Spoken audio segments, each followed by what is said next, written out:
Shalom teman-teman yang ada di YouTube. Ya ada ribuan, puluhan ribu yang ada di Zoom, ada ratusan dan tentu saja ada puluhan di TikTok. Selamat hari Senin, tepatnya hari ini tanggal 29 Desember. Wow, 2 hari lagi kita akan masuk tahun yang baru. Saudara, saat ini firman Tuhan berjudul kuat dalam panggilan, terjaga dalam ketaatan.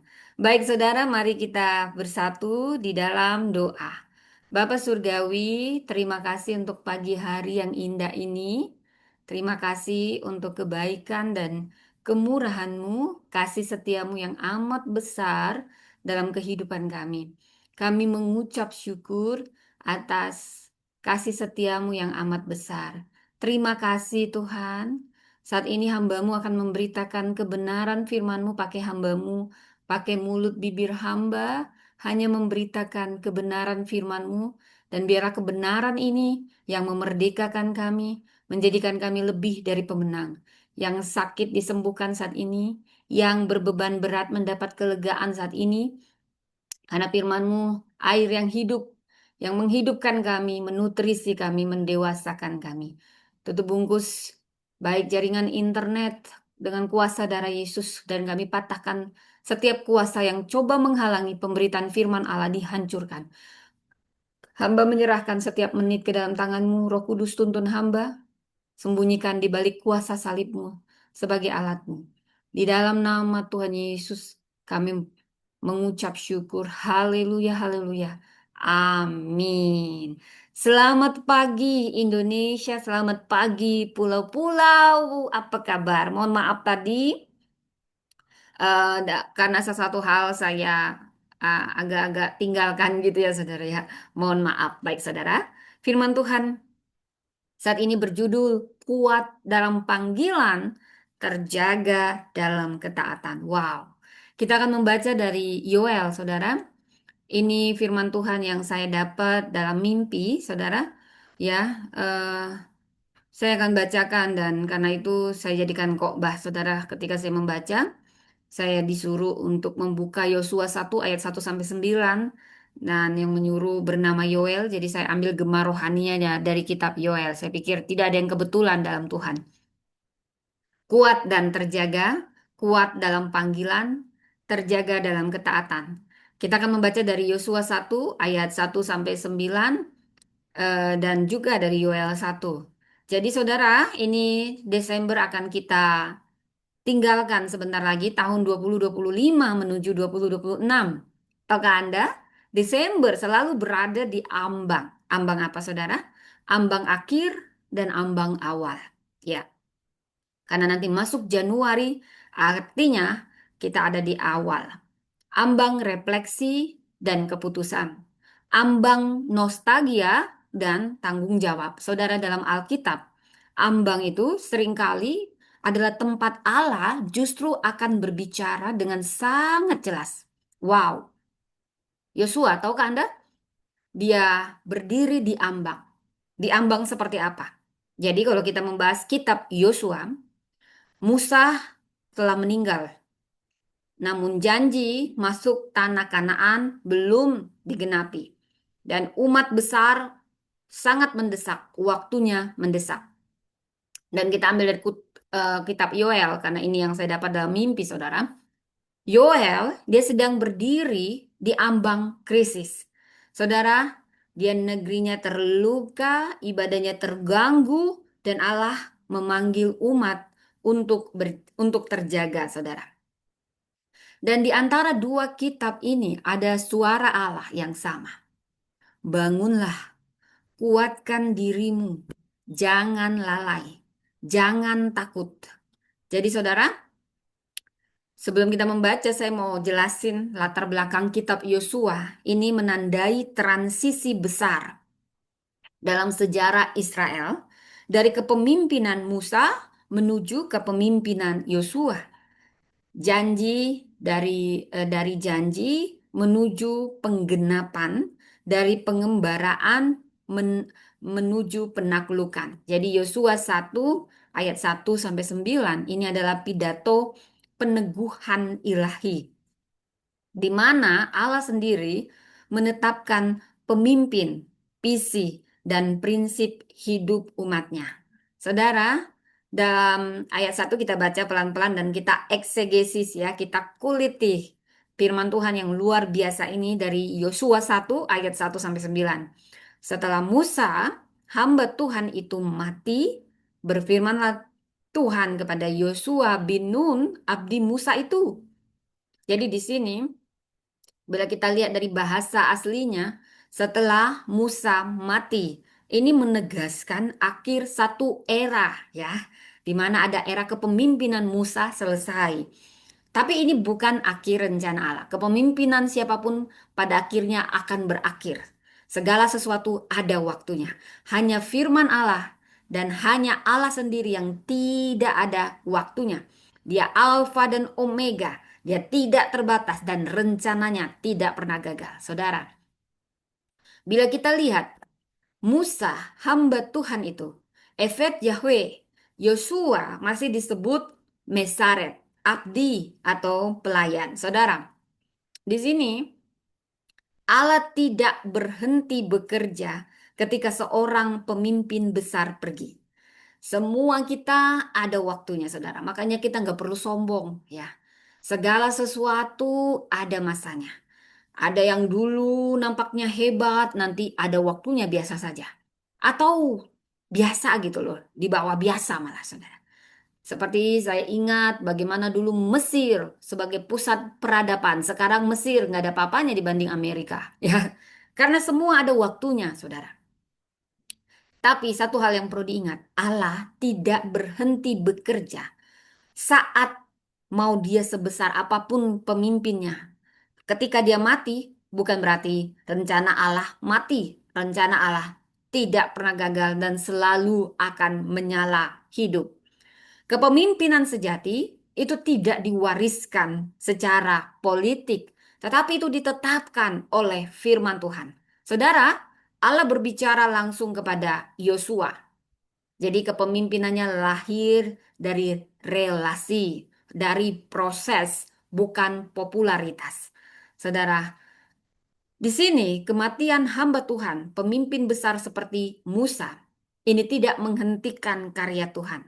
Saudara, manusia punya keterbatasan, hanya Tuhan yang tidak terbatas. Jadi jangan pernah kita sombong, mau sehebat apapun kepemimpinan kita saat ini, atau teman kita, atau semuanya ada waktunya, saudara.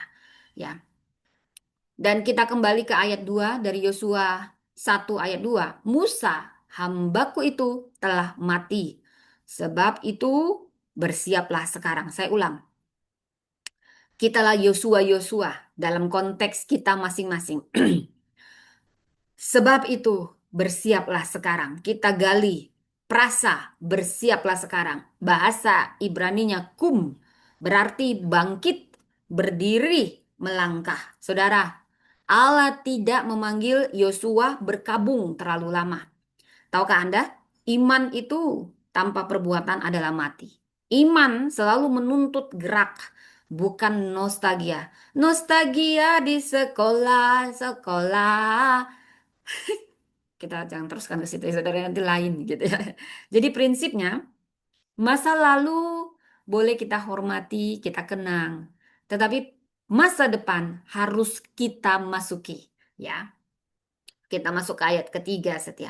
Setiap tempat yang akan diinjak oleh telapak kakimu, kuberikan kepada kamu. Sekali lagi, setiap tempat yang akan diinjak oleh telapak kakimu, kuberikan kepadamu. Saudara, apa maknanya menginjak? Ini tindakan iman yang nyata. Janji Allah itu bersifat potensial, tetapi harus direspon secara aktif. Saya ulang, janji Allah bersifat potensial, tetapi harus direspon secara aktif. Saudara, janji Allah tidak pasif. Ketaatan membuka penggenapan.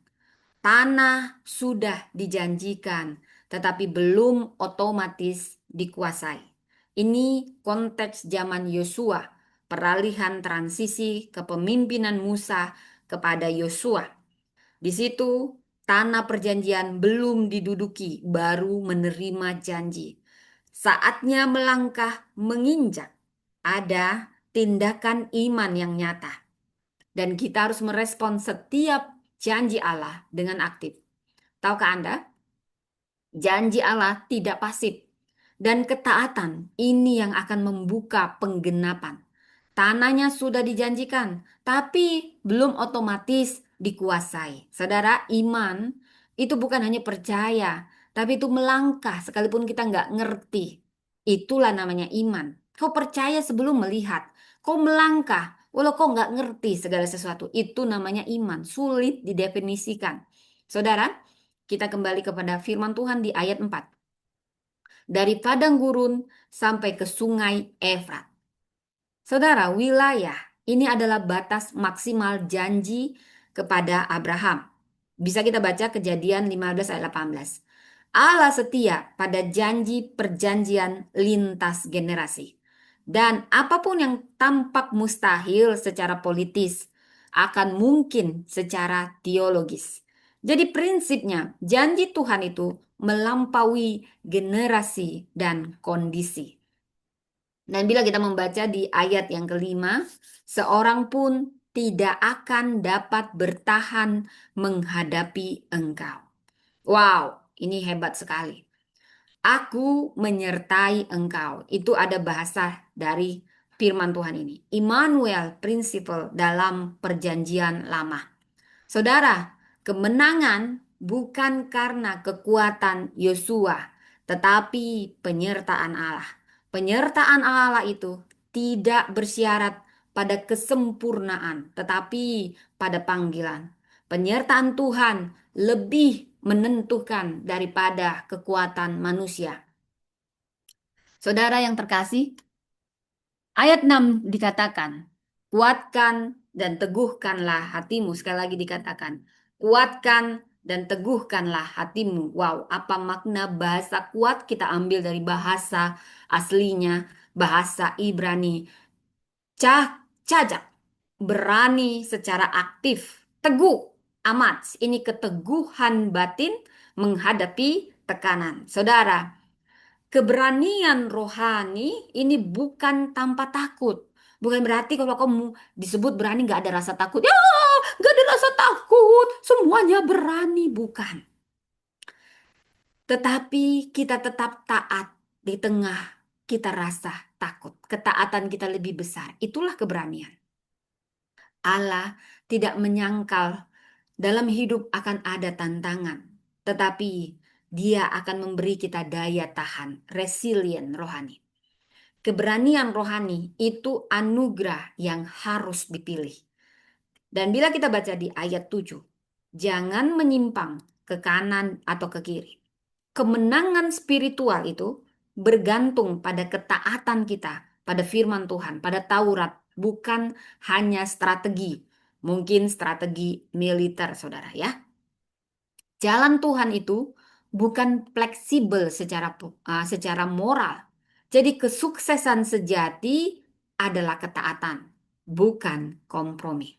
Kesuksesan sejati adalah ketaatan, bukan kompromi. Dan di ayat 8, jangan engkau lupa memperkatakan kitab Taurat ini. Saudara, memperkatakan Haga, ini merenung, ini menggumam, ini menghidupi. Firman bukan hanya dibaca, tetapi menjadi napas hidup. Keberhasilan sejati itu bersumber dari pembentukan batin oleh firman.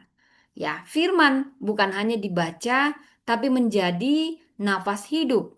Dan keberhasilan sejati itu bersumber dari pembentukan batin oleh firman.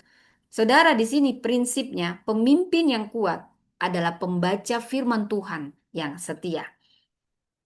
Jadi, karena semua keberhasilan sejati sumbernya dari pembentukan batin oleh firman Tuhan.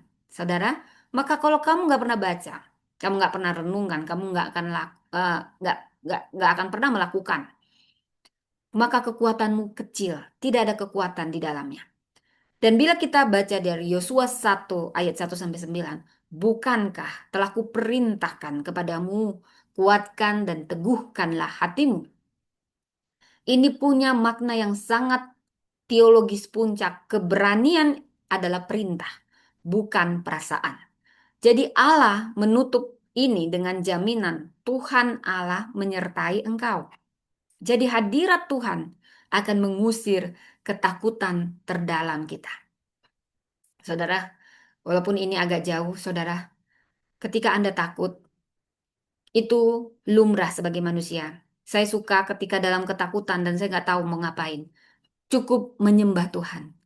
Sembah Dia. Hadirat Tuhan akan memenuhi dan mengusir ketakutan kita.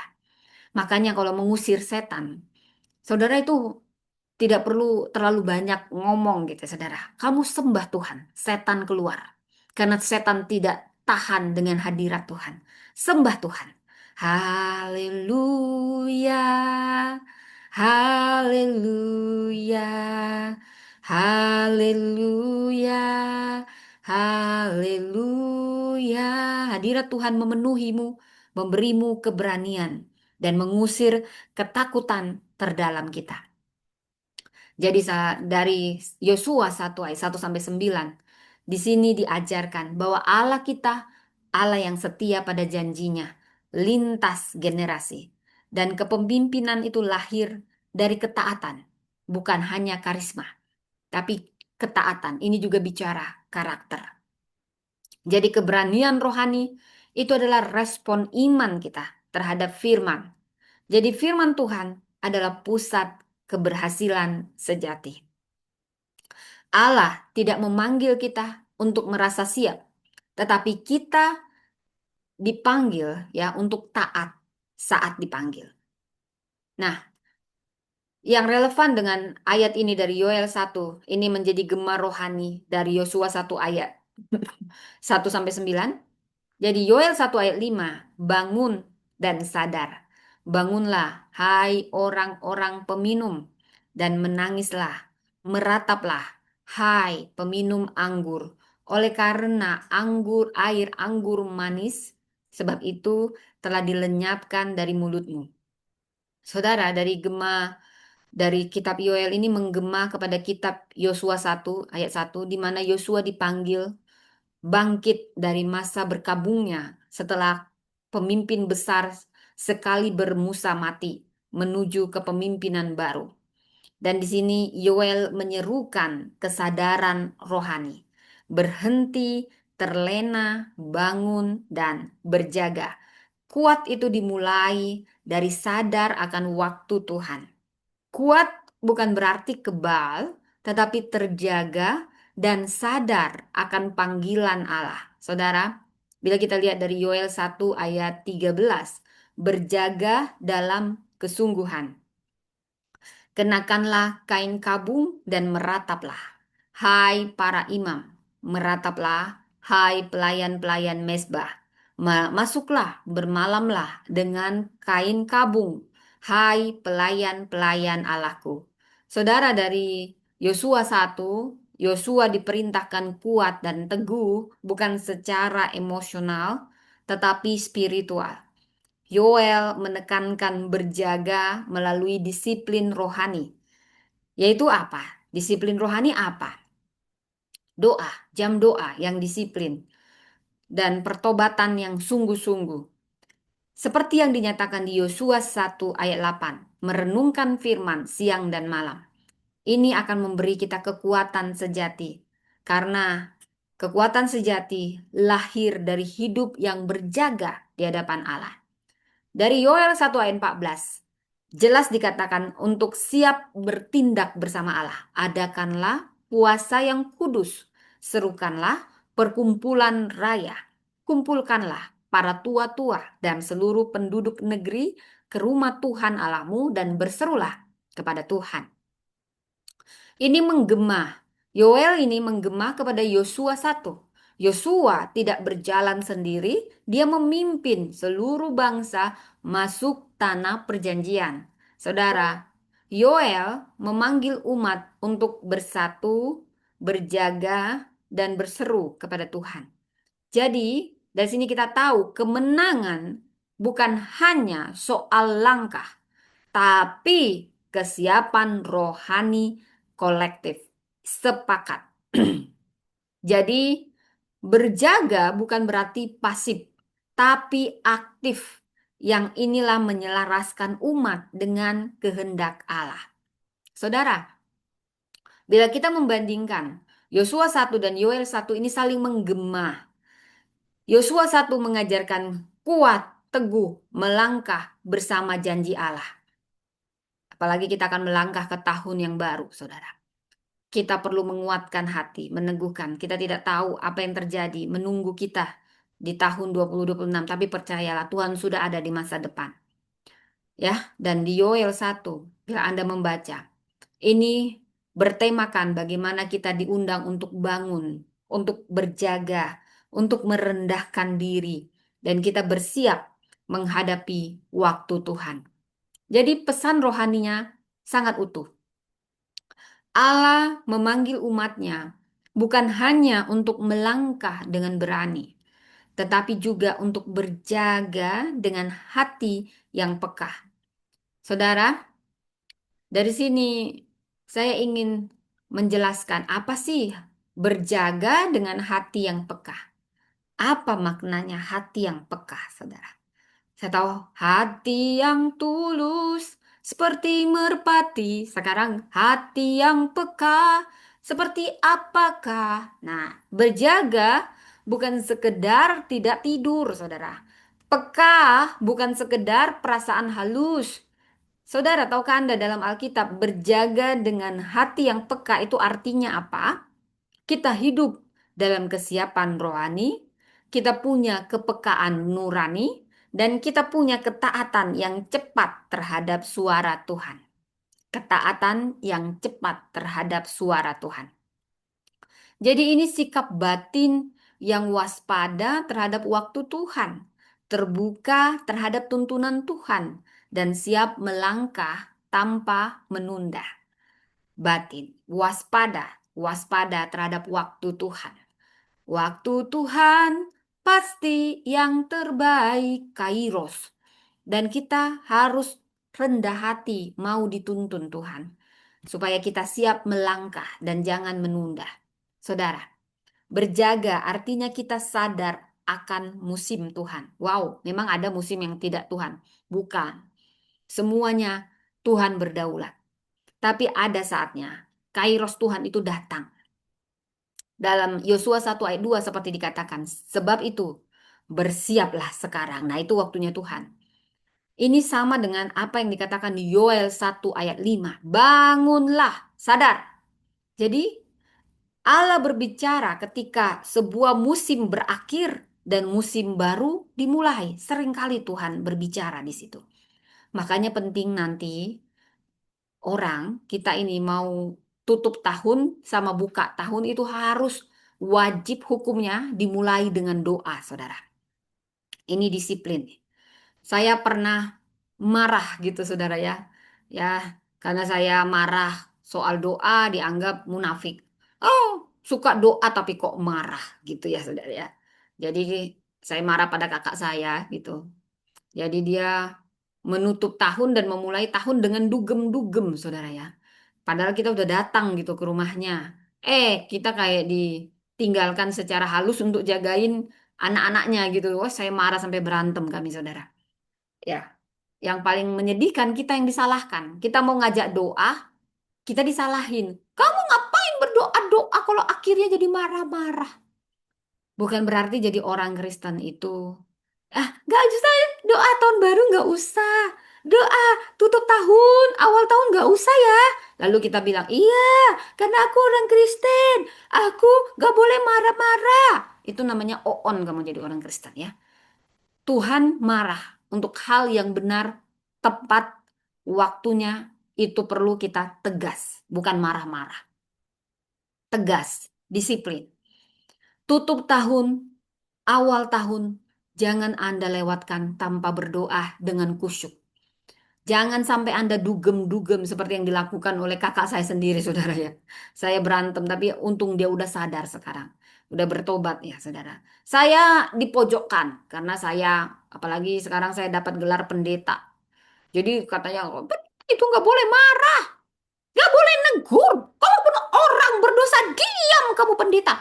Pendeta, mana sih kamu jadi pendeta?" Semua menghakimi saya, saudara.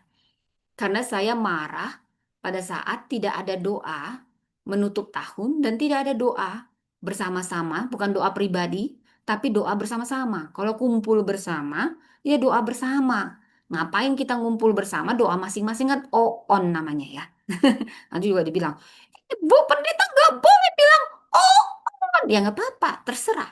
Ya, kita orang Kristen tidak usah takut dibilang ini itu ketika kita tegas untuk menegur sesuatu. Kita nggak bisa nyenangin semua orang. Tapi satu hal, kita harus lebih takut sama Tuhan daripada sama manusia. Manusia banyak yang iri dengki. Kita baik aja, ada aja yang iri dengki sama kita. Jadi saya mau katakan, tidak usah peduli apa kata orang. Yang paling kamu utamakan apa kata Tuhan. Kamu harus menyampaikan firman, baik atau tidak baik. Waktunya, orang suka atau tidak suka, firman harus disampaikan. Ya saudara, kalau soal dibenci, udah banyak yang membenci saya, memberitakan firman. Tapi saya percaya, selama yang kita beritakan kebenaran, ada Tuhan yang akan membela. Bahkan saya bicara begini saja, saudara. Banyak orang yang iri dengki, saudara. Ya itu biasa. Tapi jangan kamu jadi pasif, tidak memberitakan firman, tidak menegur yang salah.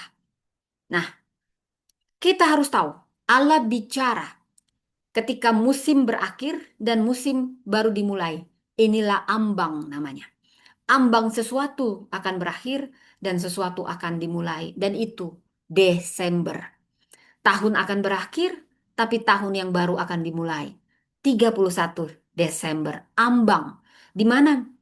Bukan berarti Tuhan bicara hanya tanggal 31 Desember. Tidak. Seringkali ada sesuatu mungkin bicaranya tanggal 1. Atau bicaranya sebelum tanggal 1. Karena Tuhan mempersiapkan saya. Itu 2 minggu yang lalu saya bermimpi, seminggu yang lalu dalam mimpi. Saya ingat sekali Yosua 1 ayat 1 sampai 9. Sampaikan pesan Tuhan dari sini. Dan ketika Musa mati, Yosua dipanggil. Ada kelimpahan yang lenyap. Namun di sini umat dipanggil bertobat, saudara. Hati yang peka itu mengenali peralihan. Dia bukan terjebak nostalgia atau ketakutan. Saudara, seseorang yang kehilangan jabatan, kehilangan peran atau kenyamanan tidak mengeras dalam keluhan, tetapi bertanya, Tuhan, apa yang Engkau mau ajarkan dan kemana Engkau membawaku? Berjaga itu berarti tidak tertidur dalam masa lalu.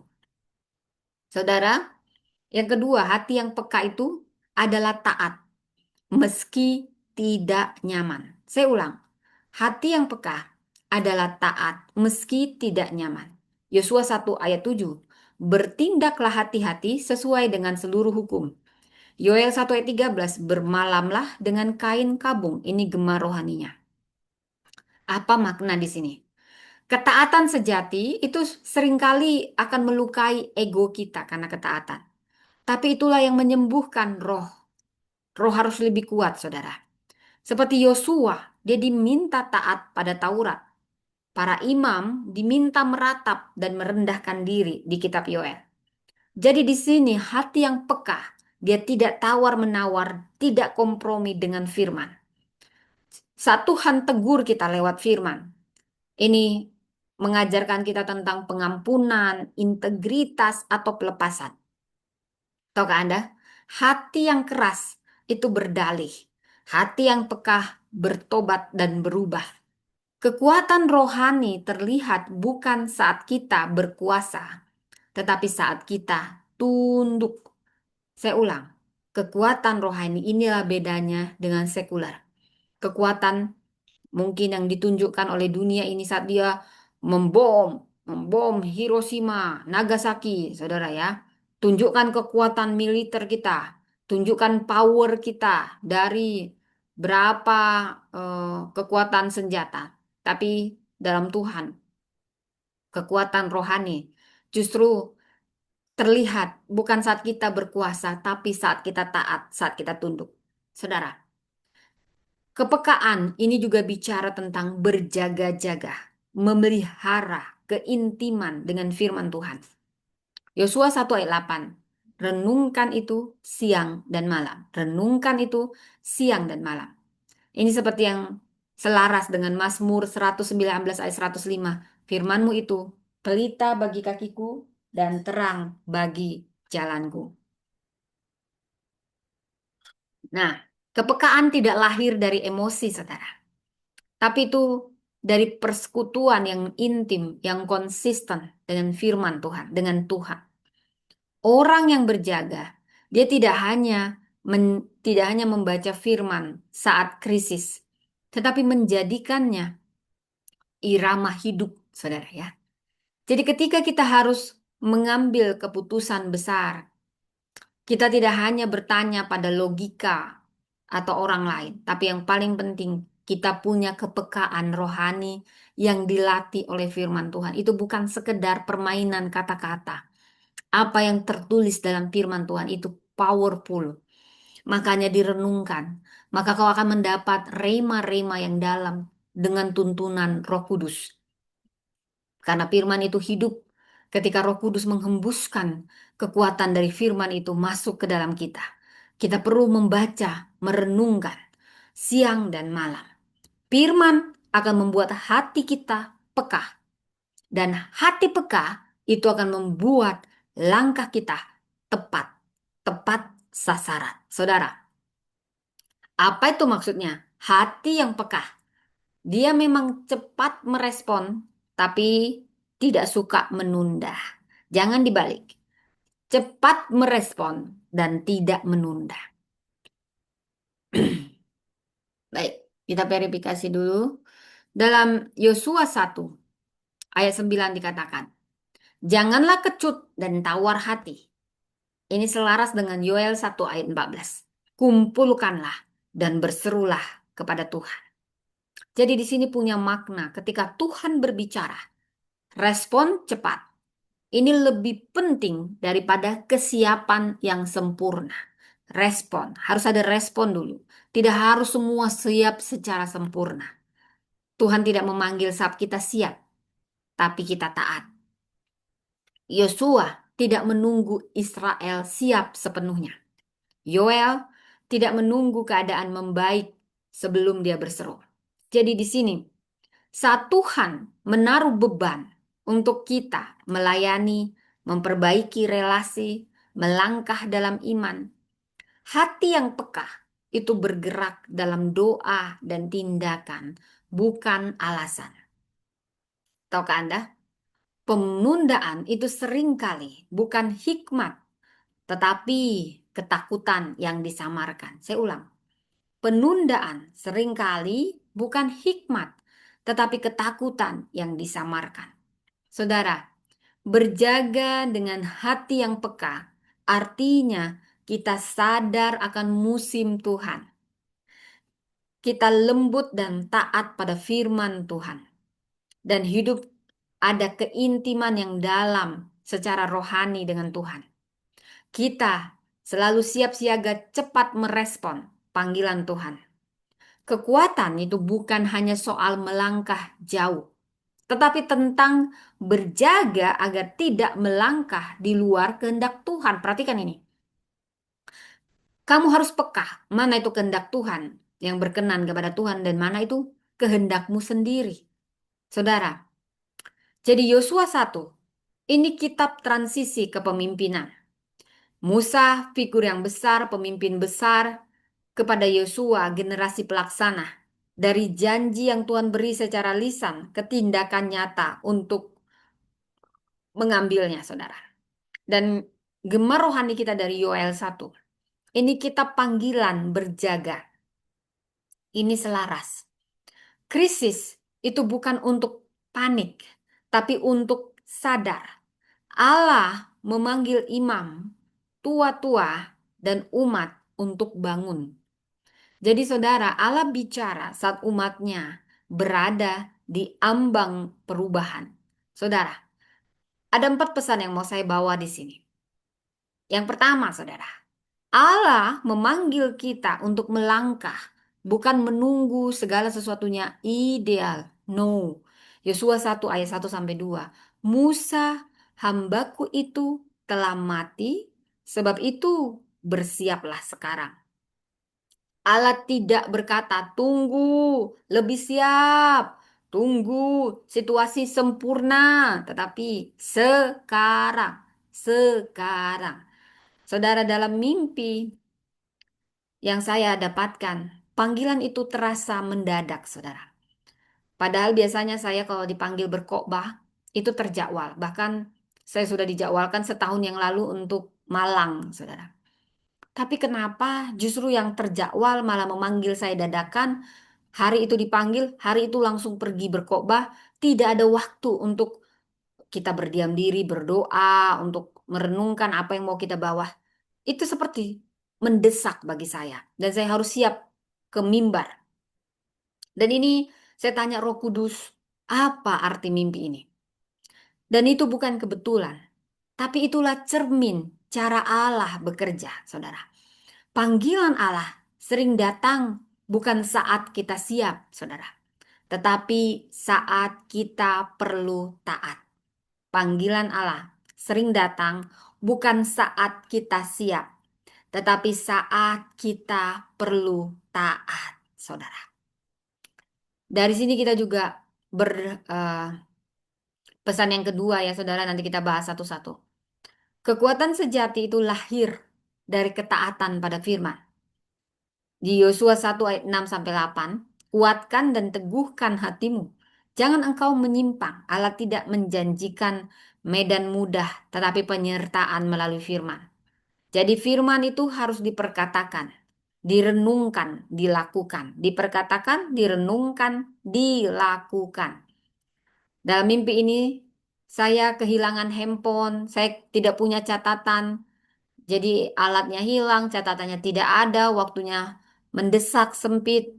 Tapi disinilah saya diajarkan firman yang tinggal di hati akan tetap berbicara, saudara. Karena ini seperti mengingatkan saya mulai menghafal. Menghafal firman. Firman yang kita hidupi di hari tenang akan menopang kita di hari mendesak. Firman yang kita hidupi di hari tenang akan menopang kita di hari mendesak. Yang ketiga, jangan takut, tapi juga jangan lengah. Yoel 1 ayat 9 ini selaras dengan Yoel 1 ayat 5. Jangan takut dan jangan tawar hati. Bangunlah, hai kamu yang mabuk. Ini dua sisi dari panggilan Allah. Yosua dikatakan jangan takut. Yoel jangan lalai. Kita gereja dan orang percaya bisa tidak takut tapi lengah. Aktif tapi tidak berjaga. Saudara, Allah memanggil umat yang berani dan terjaga. Allah memanggil umat yang berani dan terjaga. Keberanian tanpa kewaspadaan akan melahirkan kelalaian. Kewaspadaan tanpa iman melahirkan ketakutan. Saya ulang. Keberanian, tapi Anda nggak waspada. Anda akan lalai. Ada celah untuk Anda lalai dan fatal. Dan Anda waspada, terus waspada, berjaga-jaga, tapi tanpa iman. Itu ketakutan, saudara. Anda itu sebenarnya sedang di bawah ketakutan. Nah, jadi seimbang, ya. Yang keempat, penyertaan Tuhan. Ini adalah jaminan melangkah di musim baru. Yosua 1 ayat 9 dan juga ayat 17-18. Tuhan Allahmu menyertai engkau kemanapun engkau pergi. Di akhir pasal, umat meneguhkan Yosua. Kepemimpinannya ditegaskan. Otoritas lahir bukan dari popularitas, tapi dari penyertaan Allah. Saya ulang. Otoritas lahir bukan dari popularitas, tapi dari penyertaan Allah. Saudara, kita melangkah bukan karena kuat, saudara, tapi karena disertai. Dan di sini, saudaraku, Seperti tadi pesan yang pertama, Allah memanggil kita untuk melangkah, bukan menunggu situasi ideal. Musa hambaku itu telah mati, sebab itu bersiaplah sekarang. Jadi ini rasanya kayak panggilan yang mendadak ya. Mungkin bagi Yosua saat itu saya tidak tahu, saya tahu dalam mimpi ini seperti panggilan yang mendadak bahwa saya harus segera berfirman, baca firman, berkhotbah gitu saudara. Jadi saat Tuhan memanggil, kadang kita itu merasa terlalu cepat, terlalu tiba-tiba, terlalu berat. Padahal dalam benak kita panggilan seharusnya terjadwal, rapi, ideal. Situasinya harus ideal. Seperti yang dalam mimpi yang saya rasakan, panggilan itu mendadak. Dalam hidup nyata, kita berharap segalanya bisa dijadwalkan. Namun dari sini kita belajar, firman Tuhan menunjukkan Allah tidak bekerja menurut kalender kenyamanan kita manusia. Seperti Yosua, dia tidak dipanggil setelah masa berkabungnya panjang. Ada pelatihan lanjutan, ayo dipelatih dulu Yosuanya.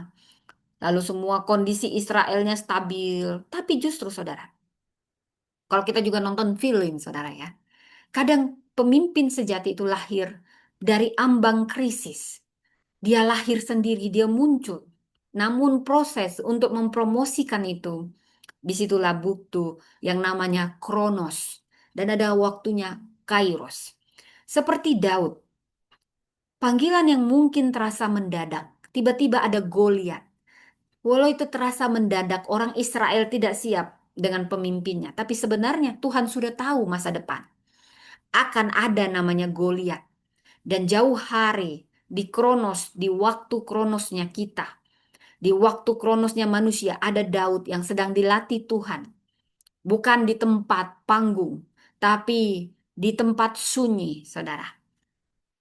Mungkin saat ini Anda tidak merasa. Sepertinya Anda dituntut setia dalam senyap. Tidak ada yang lihat. Tapi percayalah, sebenarnya itu suatu persiapan yang Tuhan sedang perlengkapi bagi kita. Karena ada situasi yang kita tidak tahu, tapi kita harus siap. Dan Tuhan sebenarnya sudah melatih kita. Saudara, seperti Yosua. Yosua sudah dipersiapkan. Karena ada waktunya Musa akan meninggal. Ini suksesi yang bagus. Dan puji Tuhan, Yosua siap walaupun sebenarnya secara idealnya belum semuanya siap. Tetapi ketika dikatakan Tuhan, sekarang, inilah poinnya. Apa yang terasa mendadak bagi kita, seringkali sebenarnya sudah lama disiapkan oleh Tuhan. Saudara, sebelum saya berkhotbah, ketika saya pertama kali berkhotbah, saya ketakutan, saudara. Pertama, gereja saya yang sebelumnya yang sah, tidak pernah memberi saya kesempatan. Itu membuat saya sedikit terintimidasi dan ciut. Apakah memang Tuhan tidak berkenan? Tuhan seakan-akan diam. Namun ada hati yang saya tahu itu Roh Kudus menyuruh saya untuk memberitakan firman lewat TikTok. 1 menit, 1 menit. Dan saya tahu itu melatih saya. Ada latihan-latihan kecil yang kita harus setia walaupun tidak ada orang yang melihat. Dan mungkin orang meremehkan, menganggap remeh. Yosua sudah dipersiapkan. Anda sadar atau tidak sadar? Apa yang Roh Kudus tuntun? Yang Anda sedang lakukan saat ini. Di mana mungkin Anda tidak dihargai. Anda tidak dilihat. Tapi sebenarnya itu latihan yang sedang Tuhan persiapkan untuk Anda, untuk saya dalam berbicara. Sebelum Anda bicara di depan banyak orang, Tuhan lebih dulu menyuruh saya dan sampai sekarang saya konsisten berlatih. Mungkin Anda bisa lihat TikTok saya, itu bagian dari saya berlatih, berbicara. Saudara, Yosua sudah dilatih Tuhan sebenarnya. Ketika Musa meninggal, perkabungan singkat, dia langsung mengambil kepemimpinan. Yosua tidak dipanggil setelah masa berkabung panjang, berkabung dulu ya. Dan itu terasa mendadak, tapi sebenarnya Tuhan sudah mempersiapkan. Dikatakan, bersiaplah sekarang. Jadi bersiaplah sekarang di sini. Ibraninya kum, bangkit, berdiri, bergerak. Ini bukan sekedar perintah fisik. Tapi ini perintah eksistensial, bangkit dari ketakutan, berdiri dari bayang-bayang masa lalu, dan bergerak dari posisi penonton menjadi pelaku. Allah tidak berkata, tunggu sampai kau percaya diri, sampai semua orang mendukung, sampai situasinya ideal.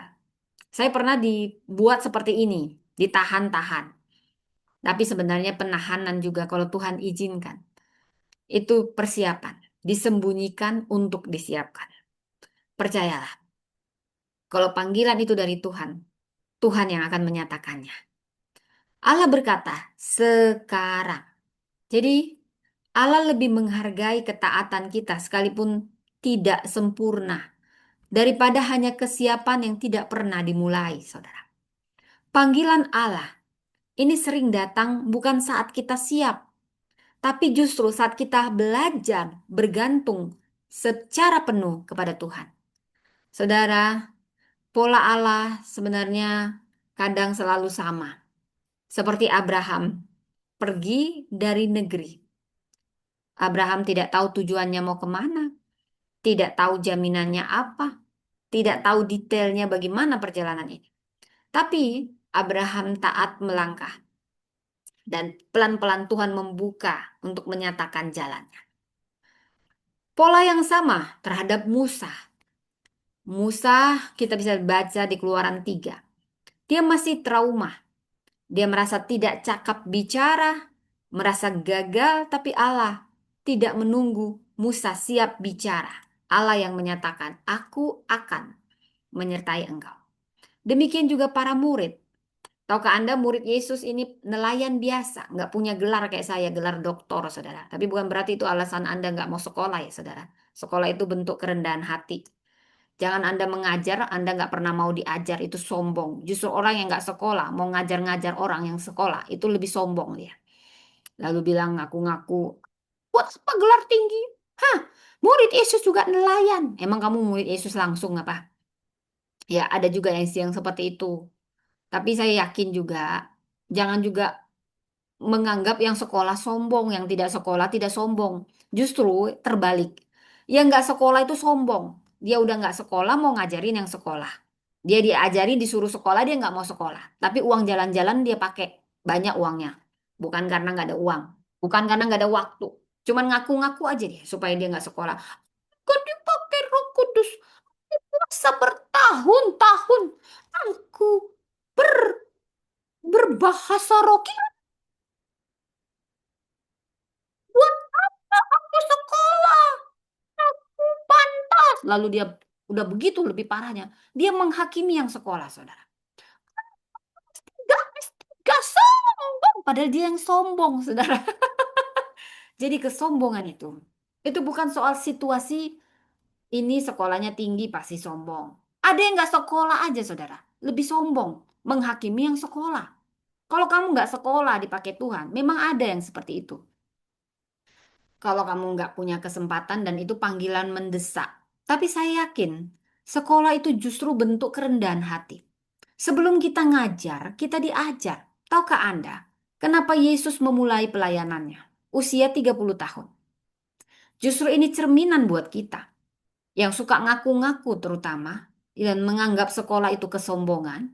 Jadi yang nggak sekolah itu kerendahan hati. Kebalik saudara. Orang yang dia nggak sekolah, dia tahu sebenarnya dia harus sekolah. Terus dia ngajar-ngajarin orang. Terus dia pakai statement ini. Dialah manusia paling sombong. Ada orang begini, nganggap saya selalu sombong karena saya S3. S3 membanggakan S3-nya karena dia nggak sekolah. Apa itu dokter? Dia nyindir nanti. Saya ngerti. Dia nyindir dokter. Biasanya orang ini iri. Tapi ditutupi dengan play victim. Ah, biarlah ibu dokter. Tapi sebenarnya dia mau mengejek gitu ya saudara ya. Karena dia mungkin nggak siapa-siapa. Justru orang minder ini. Saya bilang orang minder itu lebih sombong. Tapi menutupi kesombongannya dengan play victim. Minder itu sombong. Sombong rohani. Dan saya mau katakan, Anda, kalau Anda nggak sekolah, memang karena Tuhan panggil Anda. Saya tidak pungkiri itu ada. Buktinya murid Yesus tidak sekolah, tapi mereka kan diajari sama Yesus langsung. Anda siapa? Cuman modal. Boleh sakit.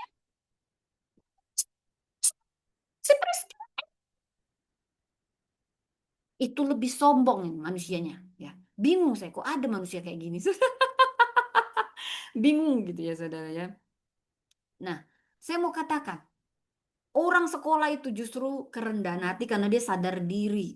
Ya, dan jangan pernah cepat menjudge orang kalau S3 sombong. Kita rendahkan hatinya, jadikan dia kolektan dari bawah nol. Mampus dia. Sebenarnya yang gituin orang itu lebih sombong.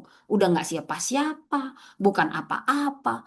Hanya karena dia duluan atau dia merasa dia sekarang yang paling dekat sama pimpinan. Ya, saudara, segala sesuatu ada masanya, ada waktunya. Ya, sebagaimana. Jadi inti firman Tuhan. Seperti bagaimana Anda ingin diperlakukan, perlakukanlah orang lain seperti itu. Jangan Anda play victim karena Anda minder, Anda menghasut banyak orang. Dan juga jangan sombong hanya karena pendidikan, itu betul. Tapi saya mau katakan, tidak selamanya demikian. Orang sekolah itu bukan kesombongan, itu cara pandang kita bagaimana. Justru karena dia sekolah, dia membuktikan saya nggak berani ngajar orang kalau saya sebelum ditundukkan dalam pengajaran yang benar. Sebelum Anda didengar, Anda harus belajar mendengar. Jadi nggak usah bawa bahasa-bahasa roh, puasa, ya. Anda punya uang tapi nggak mau sekolah. Alasan Tuhan itu bisa pakai siapapun nggak perlu sekolah. Itulah yang sombong sesungguhnya. Ngaku-ngaku aja. Saya udah muak nih sama orang-orang karismatik terutama ya. Nggak sekolah, tiba-tiba jadi pendeta, tiba-tiba jadi ini yang sekolah malah direndah-rendahkan. Sekarang saya tanya, siapa yang sombong? Yang merendahkan orang yang berpendidikan, padahal dia nggak berpendidikan dan dia malas berpendidikan, atau orang yang berpendidikan memang dikembangkan sesuai talentanya, karena ilmu kalau nggak diamalkan ya mati. Jadi bukan dia sombong, dia memang sekolah untuk dijadikan mengamalkan ilmu. Jadi jangan kebalik ya saudara ya. Banyak sekarang ini kebalik di karismatik itu saudara ya, mau meninggikan hierarki sembunyi di balik minder-mindernya digabung-gabung gitu saudara ya. Jadi saya udah muak juga gini. Saya salah apa saya? Salah S3. Ah, sombong, sombong, sombong, sombong. Kira laba-laba, laba. Kira laba-laba, laba. Gitu. Bingung saya. Saya gini ah. Ini yang sombong siapa ya? Dia yang kira laba-laba, saya yang bilang sombong-sombong gitu saudara ya. Sebenarnya dia banyak orang bertopeng rohani dengan puasa, dengan bahasa roh. Padahal dia juga nggak ngerti ya.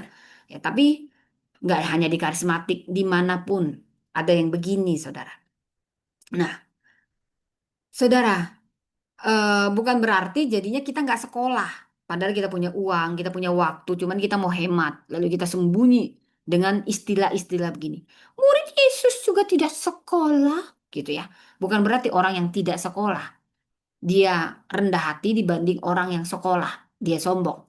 Karena kesombongan itu tentang sikap hati.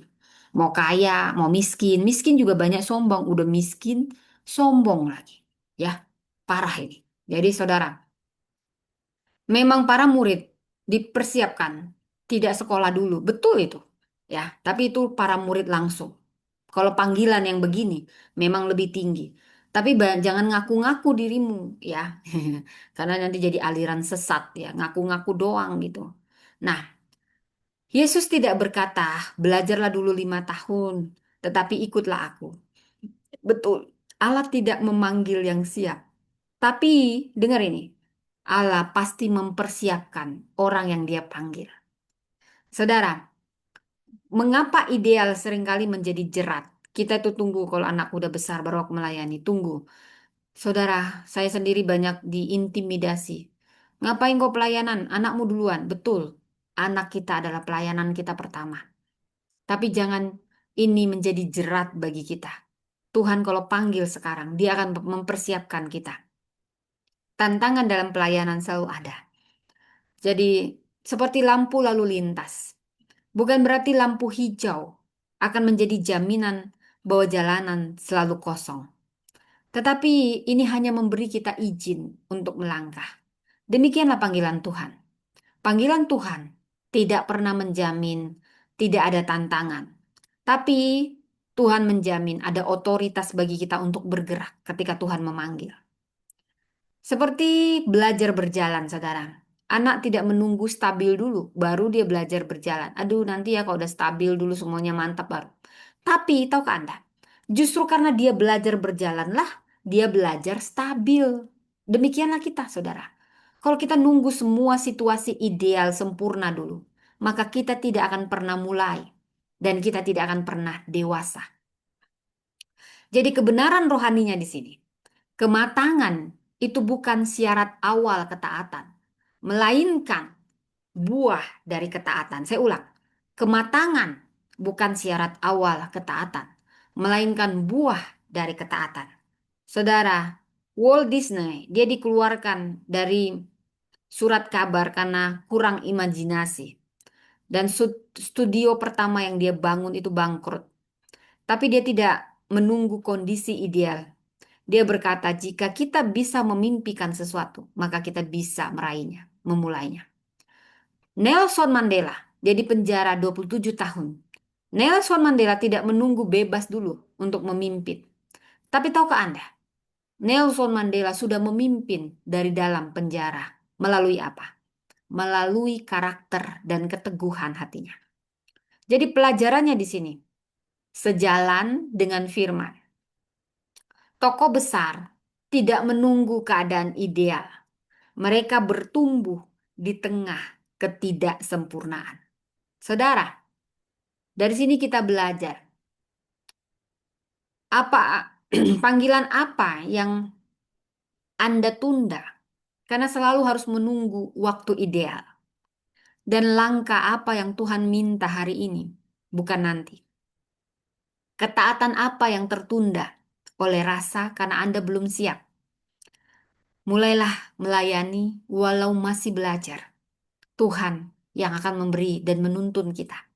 Saudara, saya tidak tahu mau melayani dari mana, makanya saya mulai melayani dari TikTok, dari media sosial, sambil saya ngomong anak saya. Tapi Tuhan perlahan-perlahan memberi pencerahan. Jadi berdamailah walau hati ini masih diproses. Jadi jangan katakan aku mau melayani kalau aku udah baik sempurna. Wah, saya tidak sempurna. Saya menjadi pendeta karena panggilan bukan karena saya sempurna. Banyak yang bilang kamu tidak layak jadi pendeta. Betul. Kalau kamu merasa kamu layak jadi pendeta, saya katakan ya sama kamu pendeta, mungkin ada yang dengar di sini.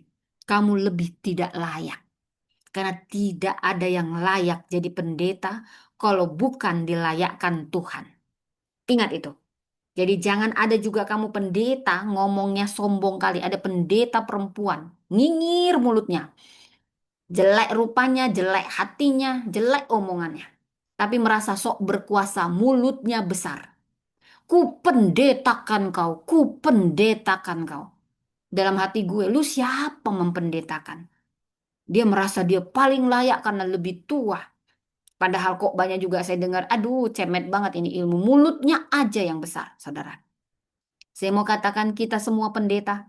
Jangan pernah merasa kau lebih layak dari yang lain.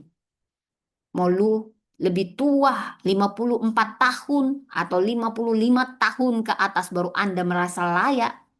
Anda lebih layak daripada yang muda. Saya mau katakan, Anda lah yang paling tidak layak jadi pendeta. Anda merasa rambutku tidak pirang, rambutku selalu kumul begini. Akulah inang pandita yang cocok. Itu si Priscilla itu. Nggak layak itu, so artis itu. Saya mau katakan, kamu lebih tidak layak. Karena tidak ada kita yang layak. Kalau bukan dilayakkan Tuhan. Oh, itu si Priscilla. Kolektan dulu dia. Mau dia S3. Cuman kita yang layak. Kita udah tua. Kita yang duluan di gereja ini. Kolektankan dia. Dia nggak layak. Saya bilang, kamu lebih nggak layak. Nanti kamu malu sendiri. Merasa kamu yang melayakkan atau tidak melayakkan. Saya mau katakan, promosi dari Tuhan. Jangan merasa karena kita layak, karena kita pintar menjilat, karena kita dekat dengan pemimpin, karena kita duluan. Semua itu bukan itu. Tapi karena Tuhan yang melayakkan. Makanya kalaupun kau merasa kau tidak layak, tapi Tuhan memanggilmu. Tidak perlu harus menunda. Oh, tunggu dulu. Setelah orang-orang ngaku, oh aku cocok jadi pendeta. Wah, kalau saya nggak pernah cocok jadi pendeta. Tapi kalau Tuhan yang manggil mau bilang apa? Anda suka atau tidak suka, kita baik aja. Banyak orang nggak suka karena iri dengki itu akarnya. Tapi kau nggak perlu gara-gara ada orang iri dengki, kau tidak memenuhi panggilanmu. Biarinlah. Yang penting apa kata firman kita ikuti. Jangan pernah mengecilkan nyala api orang lain supaya nyala apimu terlihat. Jangan pernah kau kecilkan orang lain supaya kau terlihat hebat. Allah dia yang terbaik dari tiga orangnya. Dari tiga orangnya dia terbaik.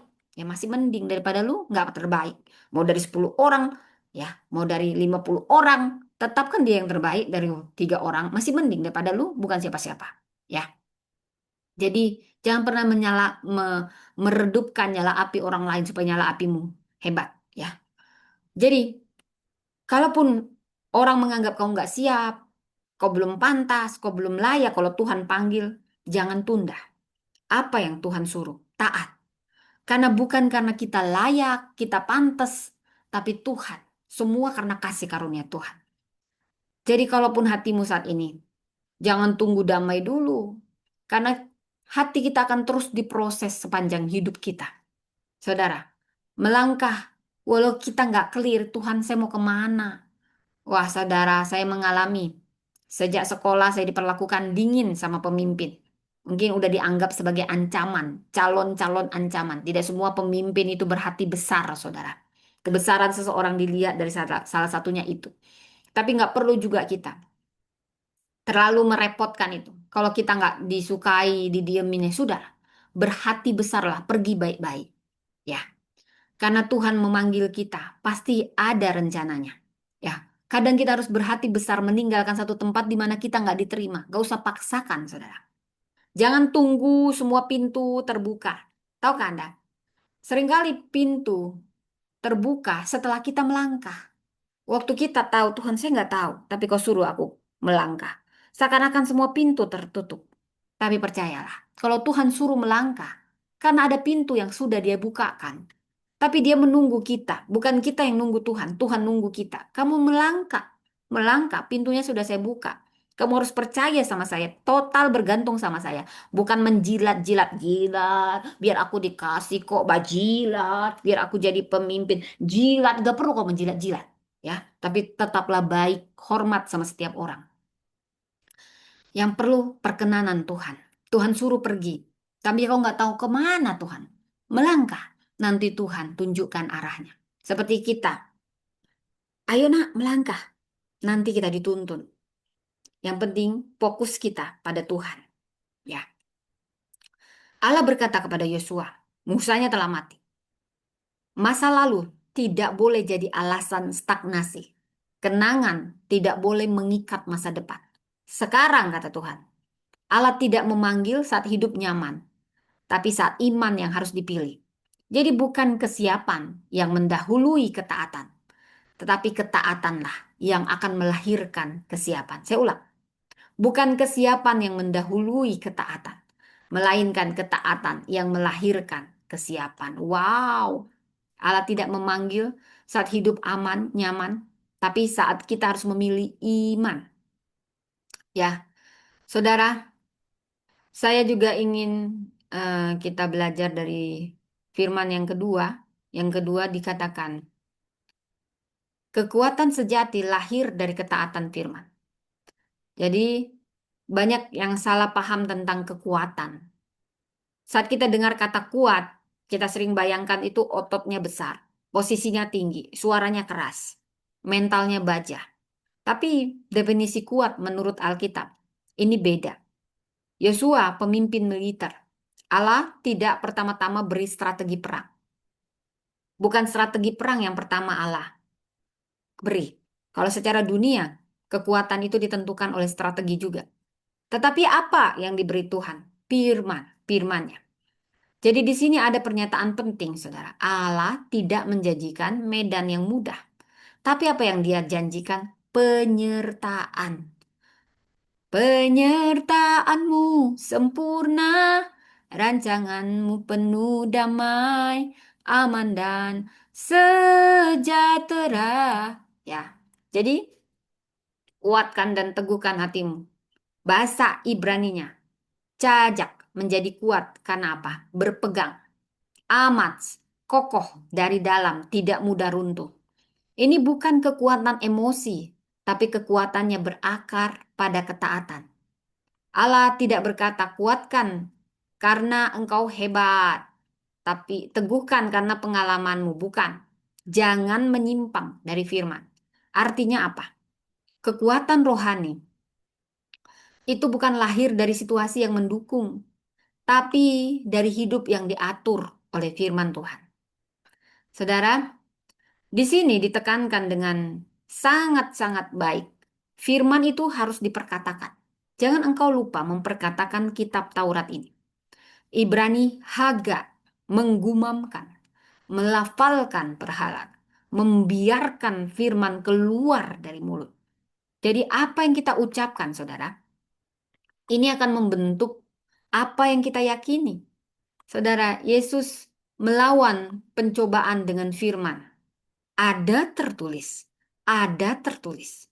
Jadi perlu ucapkan firman saat takut. Ucapkan firman saat bingung, saat iman lemah. Yang perlu kita lakukan, ucapkan firman, keluarkan firman. Itu akan memberi kita kekuatan. Saudara, jadi firman direnungkan siang dan malam. Jadi merenung ini bukan membaca cepat, tapi membiarkan firman itu menetap. Jadi seperti air, dia mengalir deras bila bisa dilewati. Tapi air yang meresap perlahan, ini yang menghidupkan tanah. Bukan air yang mengalir deras, brrr, kayak air bah, gitu kan. Dia mengalir deras. Tapi yang perlahan, ini yang akan meresap, saudara. Ini yang perlahan menghidupkan tanah. Jadi firman itu perlu direnungkan. Karena apa? Karena firman yang direnungkan inilah yang akan membentuk cara kita berpikir, cara kita berespon, cara kita mengambil keputusan, saudara. Dan firman itu dilakukan.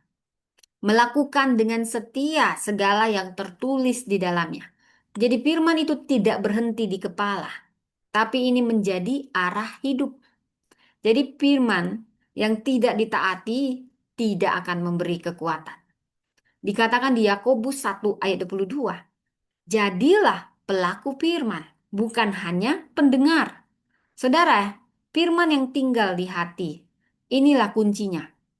Sama seperti saya kehilangan handphone, saya tidak punya catatan dan mendesak disuruh khotbah, tapi ada firman yang tinggal di hati saya tetap bicara.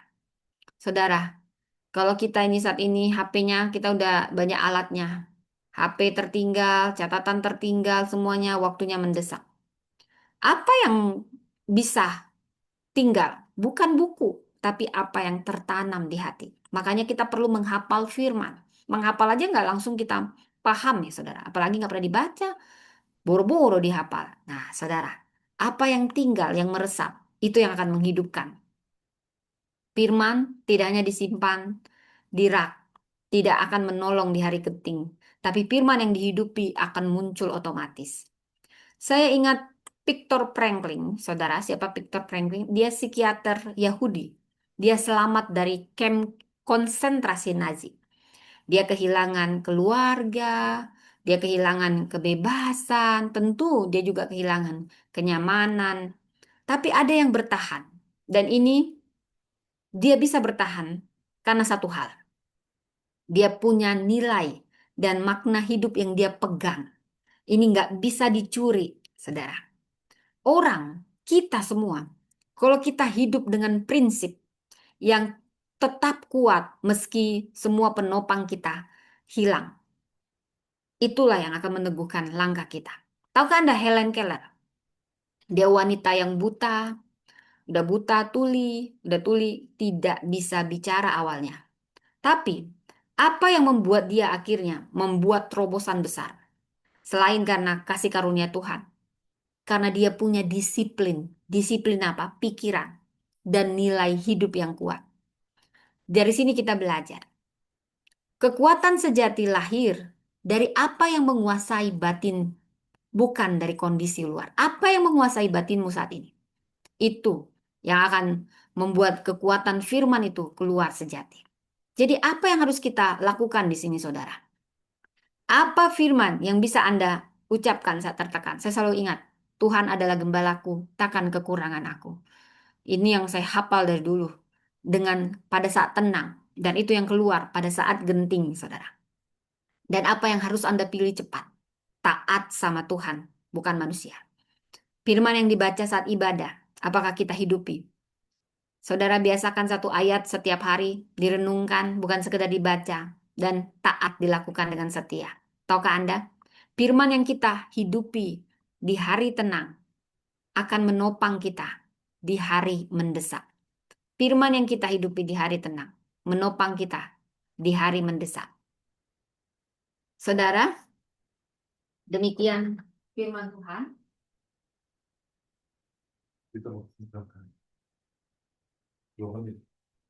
Demikian firman Tuhan, mari kita bersatu dalam doa. Terima kasih Tuhan untuk firman-Mu. Kami percaya, kami mau taat akan firman-Mu.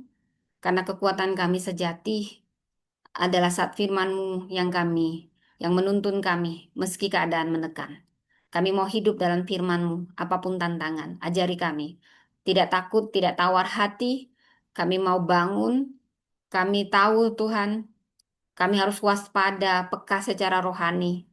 Dan ajari kami Roh Kudus, supaya kami bisa mengalahkannya dengan kekuatan firman ketaatan. Ajari kami setiap orang yang mulai bimbang, tetapi mulai bangkit kembali dengan kekuatan firman. Terima kasih Tuhan. Di dalam nama Tuhan Yesus kami berdoa. Haleluya. Amin. Demikian firman Tuhan. Tuhan memberkati.